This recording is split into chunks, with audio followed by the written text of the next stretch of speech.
Romeo and Juliet by William Shakespeare. Scene 1. Verona, a public place. Enter Samson and Gregory of the house of Capulet, armed with swords and bucklers. Gregory, on my word, will not carry coals. No, for then we should be colliers. I mean, and we be in collar will draw. Aye, while you live, draw your neck out of the collar. I strike quickly, being moved. But thou art not quickly moved to strike. A dog of the house of Montague moves me. To move is to stir, and to be valiant is to stand. Therefore, if thou art moved, thou runnest away. A dog of that house shall move me to stand. I will take the wall of any man or maid of Montague's. That shows thee a weak slave, for the weakest goes to the wall. True, and therefore women, being the weaker vessels, are ever thrust to the wall. Therefore I will push Montague's men from the wall, and thrust his maids to the wall. The quarrel is between our masters and us their men. 'Tis all one. I will show myself a tyrant. When I have fought with the men, I will be cruel with the maids and cut off their heads. The heads of the maids? Aye, the heads of the maids, or their maiden heads, take it in what sense thou wilt. They must take it in sense that feel it. Me they shall feel while I am able to stand, and 'tis known I am a pretty piece of flesh. 'Tis well thou art not fish. If thou hadst been poor John. Draw thy tool, here comes two of the house of the Montagues. My naked weapon is out. Quarrel, I will back thee. How? Turn thy back and run? Fear me not. No, marry, I fear thee. Let us take the law of our sides. Let them begin. I will frown as I pass by, and let them take it as they list. Nay, as they dare, I will bite my thumb at them, which is a disgrace to them, if they bear it. Enter Abraham and Balthazar. Do you bite your thumb at us, sir? I do bite my thumb, sir. Do you bite your thumb at us, sir? Aside to Gregory. Is the law of our side, if I say aye? No. No, sir, I do not bite my thumb at you, sir, but I bite my thumb, sir. Do you quarrel, sir? Quarrel, sir? No, sir. If you do, sir, I am for you. I serve as good a man as you. No, better. Well, sir, say better. Here comes one of my master's kinsmen. Yes, better, sir. You lie. Draw if you be men. Gregory, remember thy swashing blow. They fight. Enter Benvolio. Part, fools! Put up your swords! You know not what you do. Beats down their swords. Enter Tybalt. What? Art thou drawn among these heartless hinds? Turn thee, Benvolio, look upon thy death. I do but keep the peace. Put up thy sword, or manage it to part these men with me. What? Drawn and talk of peace? I hate the word, as I hate hell, all Montagues and thee. Have at thee, coward! They fight. Enter several of both houses, who join the fray. Then enter citizens with clubs. Clubs, bills, and partisans, strike, beat them down! Down with the Capulets! Down with the Montagues! Enter Capulet in his gown and Lady Capulet. What noise is this? Give me my long sword, ho! A crutch! A crutch! Why call you for a sword? My sword, I say. Old Montague is come, and flourishes his blade in spite of me. Enter Montague and Lady Montague. Thou villain Capulet, hold me not! Let me go! Thou shalt not stir a foot to seek a foe. Enter Prince with attendants. Rebellious subjects, enemies to peace, profaners of this neighbor-stained steel, will thy not hear? What ho, you men, you beasts, that quench the fire of your pernicious rage, with purple fountains issuing from your veins. On pain of torture, from those bloody hands, throw your mistempered weapons to the ground, and hear the sentence of your moved prince. 3 civil brawls, bred of an airy word, by thee, old Capulet and Montague, have thrice disturbed the quiet of our streets, and made Verona's ancient citizens cast by their grave beseeming ornaments, to wield old partisans in hands as old, cankered with peace, to part your cankered hate. If ever you disturb our streets again, your lives shall pay the forfeit of the peace. For this time all the rest depart away. You, Capulet, shall go along with me, and Montague, come you this afternoon, to know our further pleasure in this case, to old free town our common judgment place. Once more, on pain of death, all men depart. Exit all but Montague, Lady Montague, and Benvolio. Who set this ancient quarrel new abroach? Speak, nephew, were you by when it began? Here were the servants of your adversary, and yours, close fighting ere I did approach. I drew to part them. In the instant came the fiery Tybalt, with his sword prepared, which, as he breathed defiance to my ears, he swung about his head, and cut the winds, who nothing hurt withal hissed him in scorn. While we were interchanging thrusts and blows, came more, and fought on part and part, till the prince came, who parted either part. Oh, where is Romeo? Saw you him today? Right glad I am he was not at this fray.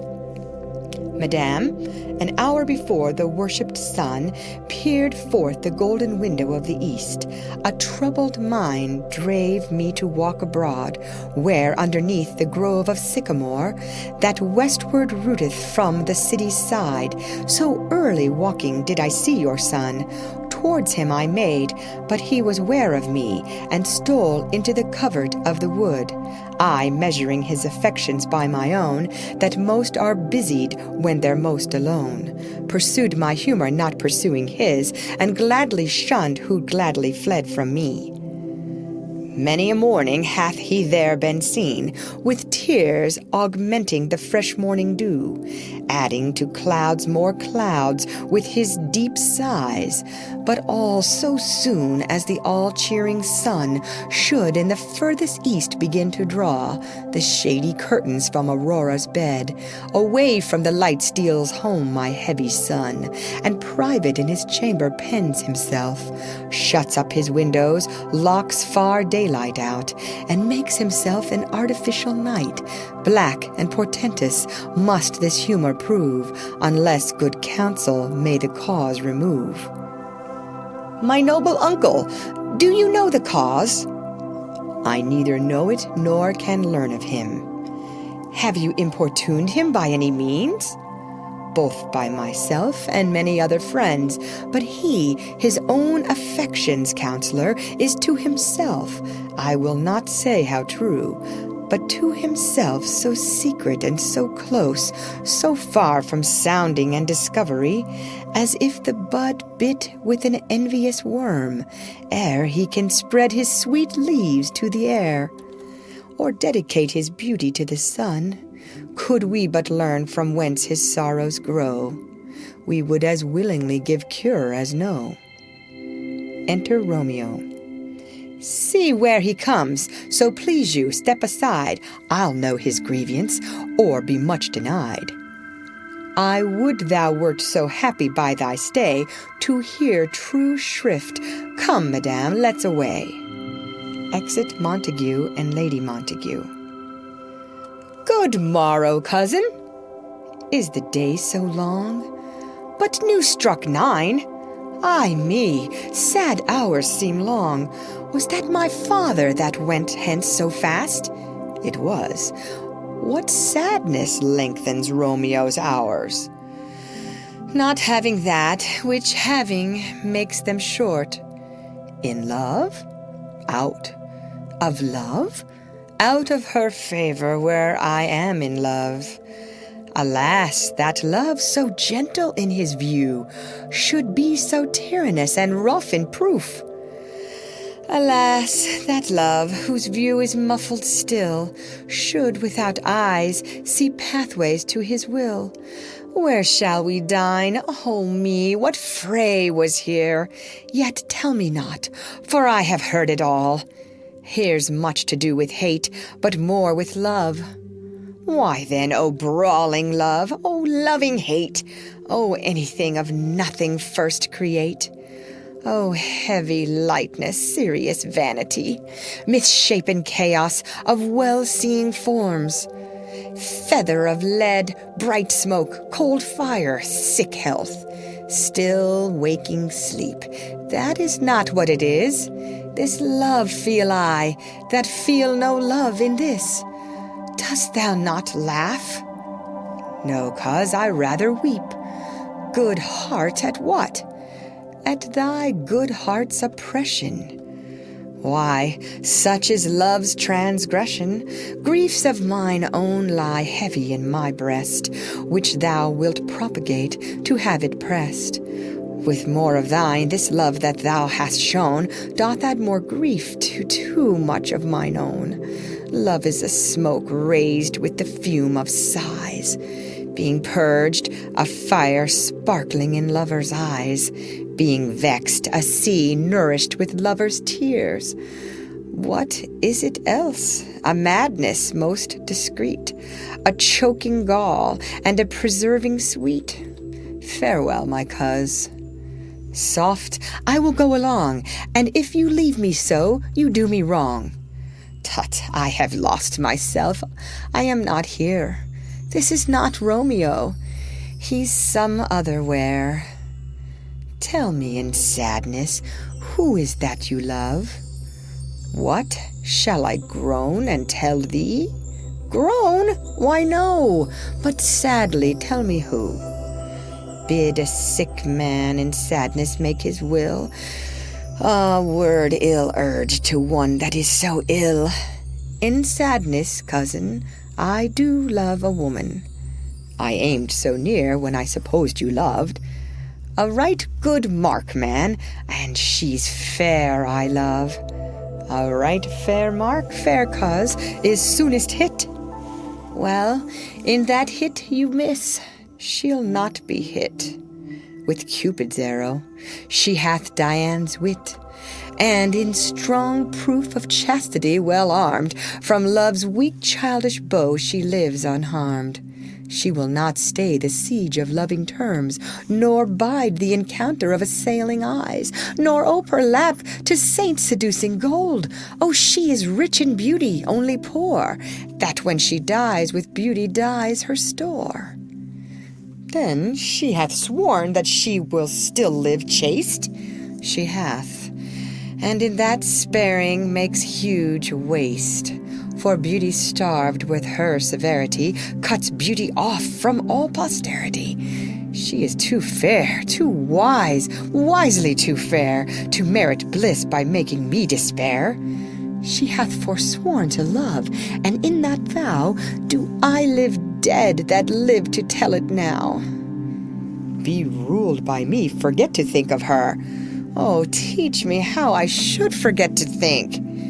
By giving liberty unto thine eyes, examine other beauties. 'Tis the way to call hers exquisite, and question more these happy masks that kiss fair ladies' brows, being black, put us in mind they hide the fair. He that is strucken blind cannot forget the precious treasure of his eyesight lost. Show me a mistress that is passing fair, what doth her beauty serve, but as a note where I may read who passed that passing fair.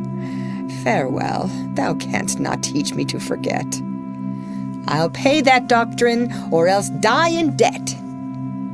They exit. End of scene. Read by Lorraine Montgomery for Lit to Go on the web at fcit.usf.edu.